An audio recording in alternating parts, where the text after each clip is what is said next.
Hello everyone. Today we will be looking at what is the CMA exam structure, what is the core syllabus, how are you going to be evaluated in the exams. Now we need to understand what CMA is all about. We know CMA is the Certified Management Accounting in US. Now when we talk about CMA US, you need to understand what is the 2020 exam structure and content. We have two parts covering 12 competencies. So if you look into it, you have part 1 which talks about financial planning, performance and analytics, and part 2 talks about strategic financial management. Now in part 1 we have 6 topics which are covered, and the last one, which is technology and analytics, is a pretty new one. So we will be looking into how each of these two parts are going to be tested. So remember, it's 2 exams which has each part has 6 competency levels. Now there are 3 levels of coverage we can look at: level A, level B and level C. Level A is about requiring the skills of knowledge or comprehension. Most of your questions in the exam would be based on the level C. That is, it will not only look at your knowledge, comprehension, application, analysis, synthesis and evaluation of it. Now when I come into part 1, now part 1, as I said, we have 6 parts. There are something which you need to understand. The part 1 exam is for 4 hours. That is 100 questions and 2 essay questions. Total covering is 500 marks. We will come back a little bit more into it in some time. Now in part 1, you have 6 topics: financial reporting, budgeting, performance management, cost management, internal controls, technology and analytics. And you have a weightages given, which will be covering it in depth when we start our classes. And part 2 is strategic financial management. Again, if you look into it, it's a 4-hour paper, 100 questions and 2 essay questions. All of this again is a level C, right? Now, as I told you guys, your paper is for 4 hours, comprising of what? 100 questions and 2 essays. The 100 questions is basically for 3 hours, and that covers 75% weightage. Now you have to remember this: out of your 100 questions, 10 questions are just a test questions. That is, these are the questions for your future exams which will not be evaluated. Therefore, you need to understand that your scoring will happen only out of 90 questions. Are you clear, friends? It's just gonna be a... Will I get to know the 10 questions? The answer is no. You will only be knowing... The system itself generates the 10 questions, which is going to be blindfolded. That is, you will answer it, but it's not going to be marked for you guys. Now, as I told, those 10 questions, even though you get everything wrong, it does not determine you passing or failing.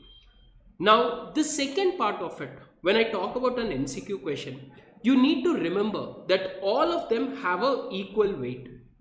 The second part of it is there is no penalty for incorrect answers.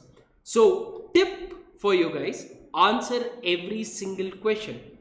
Third one, if you think you have a doubt in a particular question, another tip, please mark it and you can check a little later. So if you practically look, you have 3 hours, 90 questions. Every hour you have to answer 30 questions on an average. Now essay is going to be for 1 hour. Essay generally comprises of smaller questions. So these are going to be situation based, where you will have questions between 4 to 8 called as requirements. And each requirement will be based on the earlier question what is required given. So it's a case study based paper. 2 essays, 25%. I hope you are clear with it. If you have any doubt, please don't forget to put it on the comment section. And don't forget to like or subscribe to our channel for future updates on CMA US. Now, you need to remember this: on your essay questions, points will be awarded for every single step. Please make sure that you show all your working notes so that at least you get point marking. Tip again, never leave a question blank. Answer whatever you know. Now, how do I pass this exam?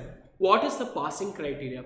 If you look into it, out of a 500, the passing mark is 360. How much is it? That is roughly around a 72%. But do I need to get 72%? There are some times where students have scored 68% and still cleared. Now we need to understand how does that work.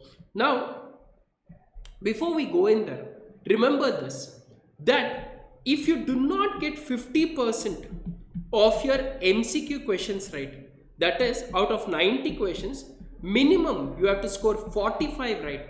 Only then you can answer the essay question.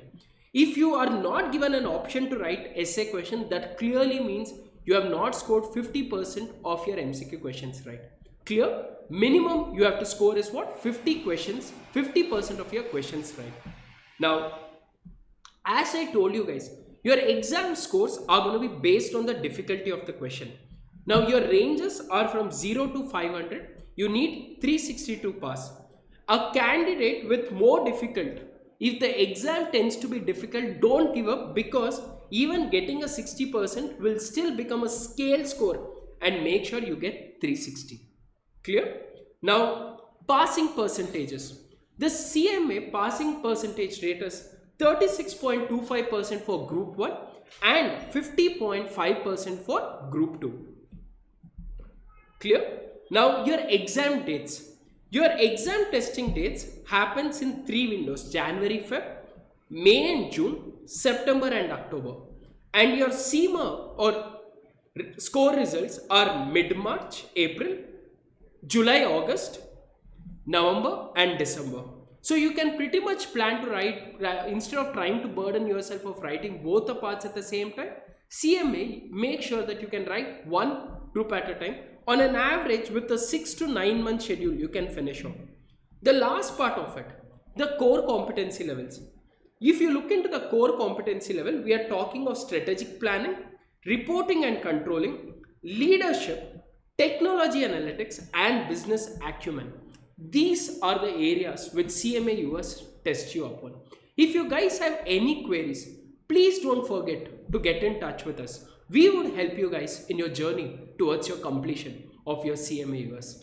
Thank you. All the best.